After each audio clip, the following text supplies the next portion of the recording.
My name's Shyenne. I am a bird keeper here at the zoo. We are here with Denny, our ostrich chick, who is 85 days old today. We are actually the first zoo in a couple of years that has raised an ostrich chick. He actually came from our Africa exhibit with our 2 female ostrich and our male ostrich. They laid an egg for us and we incubated it ourselves artificially. And he was hatched here at the Avian Breeding Center, which is off exhibit. And they brought him on over to the Barnyard. So he's been here since he was about 3 or 4 days old, being hand reared rather than over in the Africa exhibit for a couple of reasons. One being that they've never raised a chick before. So we weren't 100% sure that they would be able to safely raise a chick, as well as that's a mixed species exhibit. So we want to make sure that he was safe from other animals. So we hand reared him ourselves.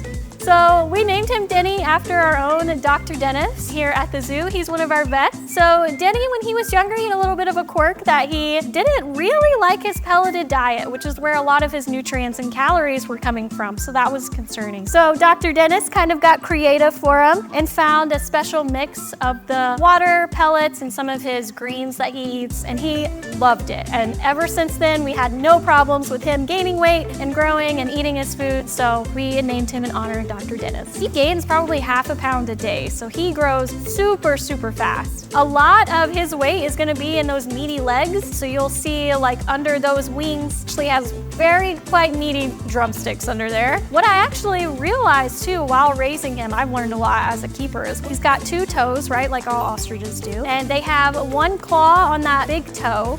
And watching that claw grow has actually been really cool, because when he was a baby, he just had these teeny weeny little feet with no claw, and then the claw starts to come in and it gets bigger and bigger and sharper. So I've actually really enjoyed watching his feet grow. He has happy spins. So ostriches in general, when they get very happy, they express that joy by coming out and they'll spin in very tight circles until they get really dizzy, and sometimes they even fall over. But he kind of just looks like a football on legs that kind of rolls a little bit, and then he gets back up and does it again. I love working with this little guy so much. He has so much personality, and he's really social, so he loves to spend time with people, especially the people that he knows and loves, and we love building a bond with this guy. And since he is a male, and we already have a male here, it's in our best interest to bring him to a different zoo so that he can have his own family and his own kind of territory, which will be really awesome to see him grow up and have his own family. For the meantime, he will be here in the barnyard. So come meet Denny, say hello, and I'm sure he would love to say hello to you as well.